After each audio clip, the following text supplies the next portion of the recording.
G20 देशों की बैठक होने वाली है।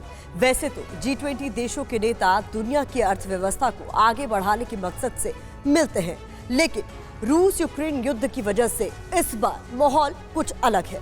अमेरिकी राष्ट्रपति बाइडेन के लिए ये सम्मेलन एक ऐसा मौका है जहां उन्हें कई देशों के राष्ट्राध्यक्षों से मिलने का मौका माना जा रहा है कि जिनपिंग से डायरेक्ट मुलाकात के साथ वे बाइडेन ताइवान मुद्दे को सुलझाने की कोशिश करेंगे, तो वहीं रूस के खिलाफ अमेरिका के तमाम देशों को अपने पक्ष में करेगा। कहा जा रहा है कि G20 में बाइडेन रूस पर बड़े हमले के लिए प्लॉट तैयार करेंगे। क्या यूक्रेन की सीमा से सिमटी रणभूमि का दायरा अब बढ़ने वाला है? फरवरी से जिस महायुद्ध की आशंका ने दुनिया को डराया है, वो अब सच साबित हो सकता है। सवाल ये भी है कि क्या अमेरिका अब सिर्फ हथियार नहीं बल्कि रूस को हराने का फाइनल प्रहार भी कर सकता है? ये सवाल G20 शिखर सम्मेलन की वजह से उठे हैं, क्योंकि इस बार अर्थव्यवस्था पर चर्चा से ज्यादा बातें यूक्रेन रूस पर होने वाली है। कहा जा रहा है कि G20 में बाइडेन पहले बात करेंगे और फिर बारूद की बरसात करेंगे। बाइडेन के दिमाग में क्या चल रहा है, इसका इशारा दुनिया को मिल चुका है। अमेरिका नहीं चाहता कि यूक्रेन से होने वाला बारूदी प्रहार जरा भी कमजोर हो। बाइडेन नहीं चाहते कि रशियन सैनिकों पर बरसते रॉकेट और मिसाइलों के प्रहार की रफ्तार कम हो। अमेरिका यूक्रेन में हथियारों का बहुत बड़ा जखीरा भेजने की तैयारी कर रहा है। ईरान के ड्रोन को कबाड़ बनाने के लिए एयर डिफेंस सिस्टम भेजे जा चुके हैं। पुतिन को हराने के लिए अब अगर कुछ बचा है तो वो है दुनिया के ज्यादा से ज्यादा देशों को एंटी रूस मिशन में शामिल करना, और इसके लिए G20 बहुत बड़ा मौका है।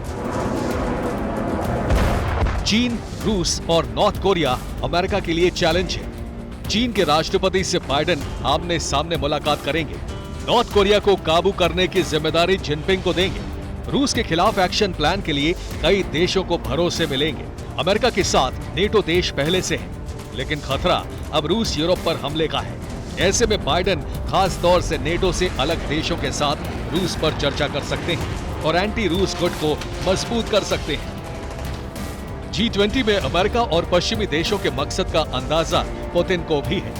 पुतिन भी अपने गुट को मजबूत करने में जुट गए हैं। पुतिन ईरान के राष्ट्रपति से फोन पर लंबी बात कर चुके हैं। नॉर्थ कोरिया को भी किम अपना संदेश भिजवा रहे हैं। अमेरिका अब यूक्रेन को क्रीमिया की तरफ आगे बढ़ने के लिए कह रहा है। ब्रिटेन की तरफ से भी हथियार भेजने का ऐलान किया जा चुका है। ऐसे में बहुत उम्मीद है कि अमेरिका दूसरे मोर्चों से भी रूस के खिलाफ जंग की शुरुआत करवा सकता है। ब्रिटेन में यूक्रेन के कुछ सैनिकों की ट्रेनिंग चल रही है। माना जा रहा है कि बर्फबारी के दौरान ब्रिटेन से लौटे सैनिक खेरसॉन में मौजूद सैनिकों को रिप्लेस करेंगे। एक तरफ रूस के सैनिक लंबे युद्ध से थक चुके हैं, तो दूसरी तरफ यूक्रेन में ब्रिटेन से भेजे जा रहे यूक्रेन जवान बिल्कुल फ्रेश और तरोताजा हैं। ऐसे में ठंड की शुरुआत के साथ ही यूक्रेन को ना तो हथियारों की कमी रहेगी और ना ही हथियार चलाने वालों की। अमेरिका की रणनीति है कि मौसम का फायदा उठाकर यूक्रेन के सैनिक क्रीमिया पर कब्जा कर लें। पुतिन की सेना पर अटैक किस तरह का होगा, इसका फाइनल प्लान G20 में बन सकता है। लेकिन एक बड़े युद्ध की तैयारी कैलिफोर्निया में फोर्ट इरविन मिलिट्री बेस पर भी हो रही है।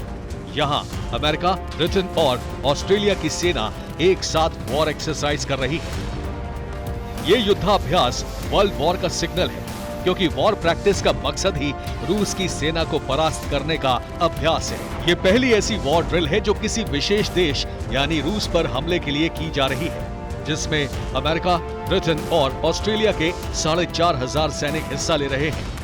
अब सवाल है कि G20 में सब कुछ वैसा हुआ जैसा बाइडेन चाहते हैं, तो रूस पर यूक्रेन के सैनिकों के साथ विदेशी सेना भी अटैक कर देगी। हालांकि कहा जा रहा है कि ये तैयारी रूस के उस हमले को रोकने की है जिसका खतरा काफी समय से यूरोप महसूस कर रहा है। अगर रूसी फौज यूरोप में अटैक करती है तो उसे कैसे रोका जाएगा, पुतिन की पलटन को कैसे परास्त किया जाएगा, ये उसी का अभ्यास है। पुतिन ने भी तैयारी शुरू कर दी है। ड्रोन और मिसाइल की सप्लाई करने के बाद ईरान इस वक्त रूस का सबसे करीबी बन गया है, तो वहीं पुतिन रईसी पर सबसे ज्यादा भरोसा कर रहे हैं। दोनों के बीच फोन पर लंबी बातचीत हुई है। रूस ईरान के साथ मिलकर अमेरिका को सबक सिखाने की रणनीति बना रहा है, तो वहीं बेलारूस में एक बार फिर रूस के सैनिक युद्धाभ्यास कर रहे हैं। यूक्रेन के सैनिकों को दक्षिण से उत्तर की तरफ शिफ्ट करवाने के लिए बेलारूस से पुतिन की आर्मी हमला कर सकती है।